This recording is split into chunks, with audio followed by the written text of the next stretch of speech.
Hey everybody, Arnaldo here, broadcasting from Fidelios Frequency. Welcome to my channel. So the moment has finally arrived. The Bob Marley Exodus UHQR, produced by Analogue Productions, is finally here. And we'll be taking a quick look. We'll do an unboxing and a quick comparison to the version that I've had for quite a few years, included in this big box set. The complete Island Years, which included all of Bob Marley's albums in a flip-top metallic box set. And that version is this one right here. So let's cut to the quick unboxing, and then we'll regroup and we'll talk about the album a bit. The front of the box, like all other UHQR releases, has a reproduction of the album artwork inlaid in a gold foil frame with gold lettering of the labels in the front and also in the back. Here we have the Tough Gong label reproduced. The spine has a wooden dowel and more gold foil lettering of the catalog number, artist, and title, all consistent with the other UHQR releases. The box is a slipcase. Inside the slipcase, we have the leaflet, the promotional leaflet by Acoustic Sounds, showcasing their current and future releases. Moving on to the spec sheet, the tech spec sheet of the UHQR process. It describes what the UHQR is, which stands for Ultra High Quality Record. The whole process, and also the sonic improvements due to the use of the Clarity vinyl. Then we also have the certificate of authenticity.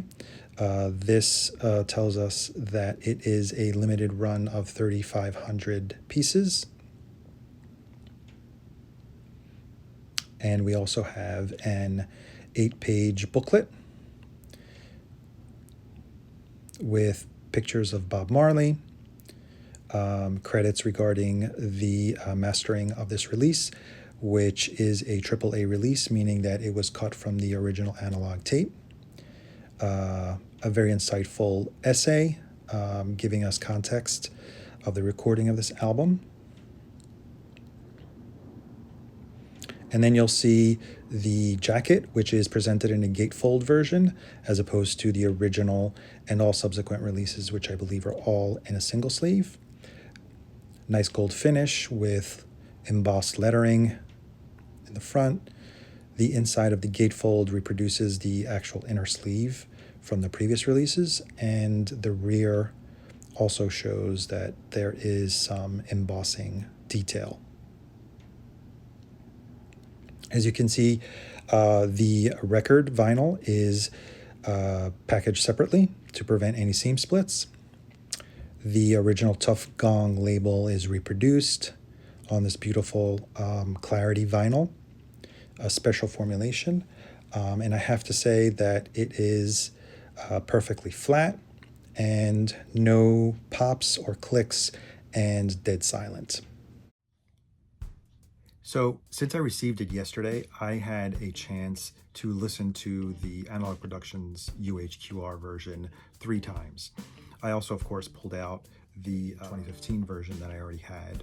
The 2015 version is cut from digital files, I believe at 9624 resolution.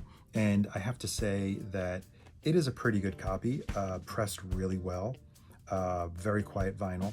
I have to say all of the albums in that box set were pressed really well and they sound really good.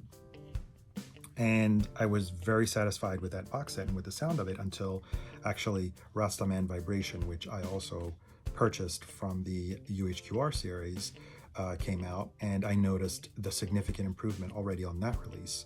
And to confirm that even further, this new Exodus in UHQR is a sonic improvement upon the version that is included in the 2015 box set.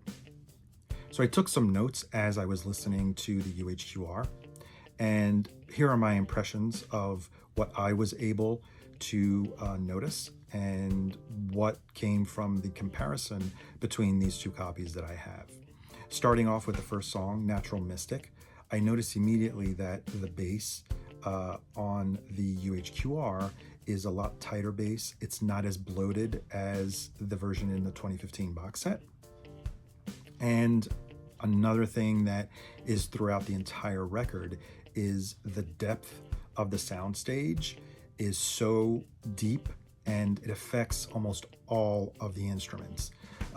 You could feel their presence within the room, within a defined space, and it's something that is just probably best experienced when you listen to it than actually when you have to describe it.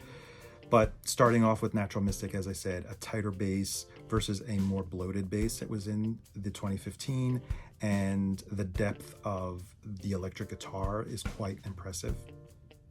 Moving up to the next song, which is so much things to say. What I noticed here is mostly the background vocals. That I believe there's 3 or 4 background vocals, but I can almost clearly hear the distinct vocalists. Instead of hearing them as a whole, I can hear them as like 3 distinct voices, still singing, harmoniously, but I can almost pick out that there are more than one vocalist in the background vocals. And I have to say that probably this is the main feature of the UHQR, along with the depth and the soundstage. It's definitely the clarity and the separation of the instruments, of the voices, and that allows us, or allowed me personally, to pick out things that I hadn't noticed before. So, and especially on this song, I noticed some nuances in Bob Marley's voice, which I hadn't picked up from the other copies that I've owned, nor the more recent 2015 remaster. One of the tracks that stands out the most, and like, to use the word mind-blowing is kind of maybe overblown, but like my jaw dropped when the song Exodus starts, especially the intro. It's just a sonic delight. The separation of the instruments, the percussion, the pulsating bass, which is never bloated, and then the background vocals along with Bob Marley's vocals are almost 3D. And that's one thing that I do notice about the position of Bob Marley's voice. It seems like it's floating in its own space, because all the instruments and the band around him have so much air in between. It's very difficult to probably translate this into words. And I really wish whoever has the opportunity to grab this copy, borrow it from a friend, be able to experience this, because fans of this album and fans of Bob Marley will be just blown away by what Analogue Productions has done. A few more songs and things that I picked up on. I have to say that Waiting in Vain also, there's a double-tracked vocal by Bob Marley where I can almost pick out the second, a lot more distinct, the second vocal line, which is more distinct in that song. Overall, his vocal is like floating around in the sonic landscape of Waiting in Vain. And then Three Little Birds, another song that stood out. The keyboard has a depth. I could totally hear or visualize the keyboard player someplace in the room. And just like the backing vocals are very, they kind of surround you. They're kind of enveloping. So that's another thing that I picked up on Three Little Birds. And I think that kind of sums it up mostly. But overall, I would have to say that the voices seem, everything seems so much more natural, harmonious, balanced. I noticed that there's a depth in all, like whenever you hear percussions, especially in one song, I forgot what it was. I think it was Turn the Lights Down Low.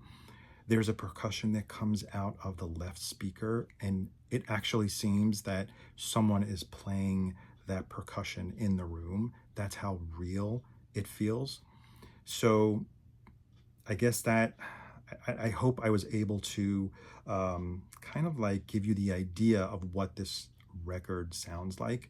And I have to say, this is another home run for Analogue Productions after Rastaman Vibration, which came out a few months ago, and the two Steely Dan releases that just came out, along with all the previous ones from Jimi Hendrix to Miles Davis, Kind of Blue. There has not been one UHQR that I've purchased that has not disappointed me. So I guess that kind of wraps it up for this quick video. Hope I didn't bore you too much. And one more shot of the Bob Marley UHQR by Analogue Productions. Hope you enjoyed the video. If you get a chance, please click subscribe, leave a comment, ask a question. I try to respond to all the comments, and I guess I will see you on the next video. Thank you so much for watching. Bye.